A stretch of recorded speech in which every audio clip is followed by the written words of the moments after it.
Congress. Our names are Claire and Misa, and we are part of the founders of the TCM Wellness Clinic.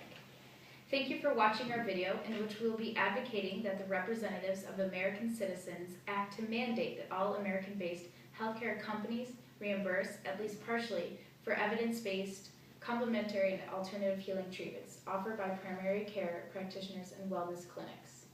We recognize the growing demand for integrative medicine in primary care, which by definition incorporates CAM alongside modern Western medicine.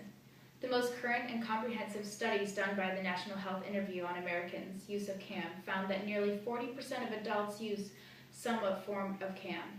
Americans spend an estimated $33.9 billion out-of-pocket on CAM products and services, accounting for 11.2% of total out-of-pocket health care expenditures. This percentage is increasing each year with more and more people seeking out alternative forms of health care. So what does integrative medicine in primary care look like? One example of integrative medicine in primary care is our TCM clinic, or our Tatiana Claire Misa clinic. Our goal is to improve health, well-being, and the quality of life using the best of modern Western medicine with traditional Chinese medicine.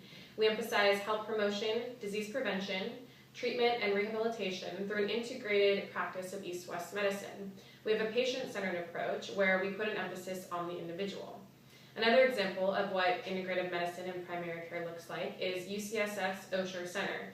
The Osher Center integrates modern Western medicine with established health practices from around the world. Patients spend on average of 90 minutes in their first visit with a doctor there. There are other potential ways that we can imagine integrative medicine in primary care. Medical clinics could have doctors trained in both Eastern and Western medicine. We could incorporate integrative medicine classes into the medical school curriculum.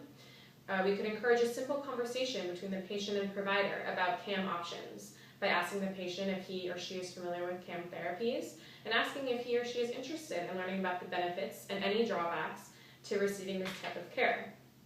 Primary care institutions could employ health coaches to help determine treatment plans for individual patients. There are many ways to incorporate integrative medicine in primary care. Now we would like to present some research on stress to support our proposal of reimbursement for IM treatments. Stress is a common condition that is a key contributor to many illnesses, including migraines, adrenal dysfunction, and inflammation.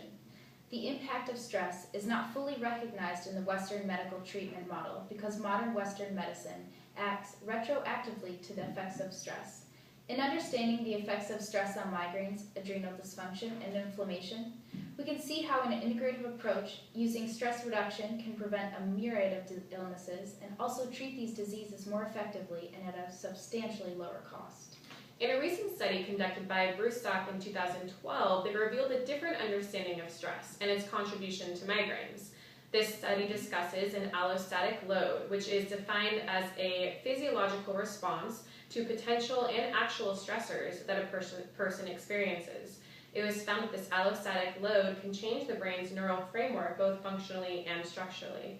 In understanding the onset and progression of migraines in a holistic and systemic review, which takes into consideration all types of environments that contribute to an allostatic load, we can now be more effective in the therapies we suggest to our patients. First, we can interrupt a feed-forward vicious cycle towards recurring migraines by considering not just the brain, but other systems of the body that can cause problems in pathophysiology to diminish the allostatic load. Second, more emphasis should be placed on stress reduction therapies like meditation, breathing techniques, along with learning of coping mechanisms and understanding one's limitations. It is clear through Ryan Abbott's study, Treating the Healthcare Crisis, that clinic visits need to be extended in order to make use of stress reduction, education, and therapy.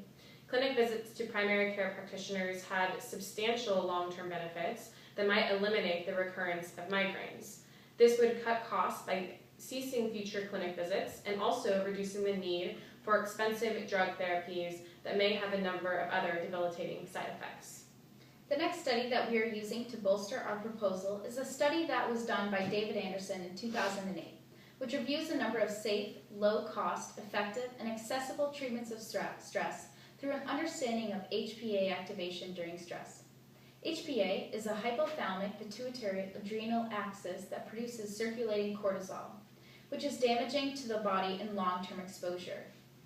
One of such negative consequences to long-term cortisol exposure is adrenal dysfunction.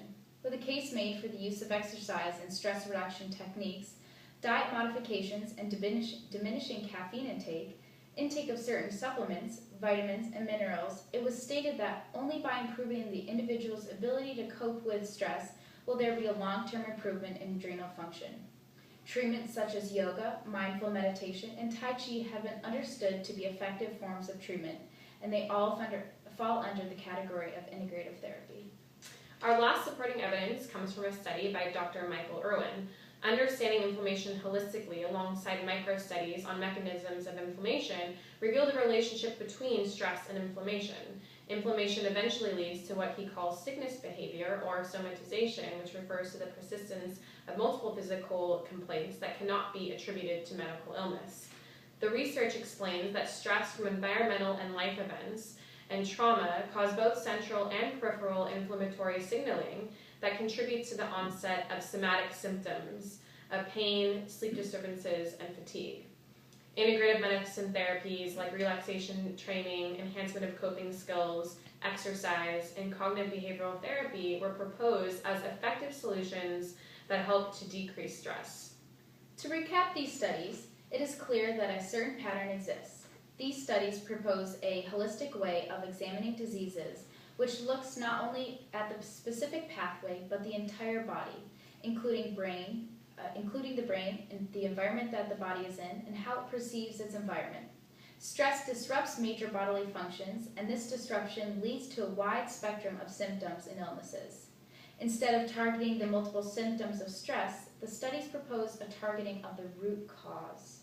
To employ the integrative therapies that were repeatedly stated in all three of these research articles, we require more time per clinical visit and a stronger doctor-patient relationship.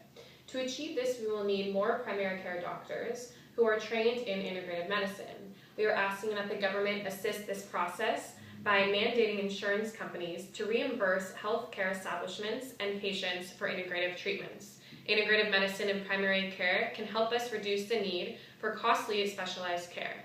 Let's combine the best of both worlds and incorporate CAM with modern Western medicine to give our citizens what they are already seeking out, integrative medicine. Thank you. Thank you.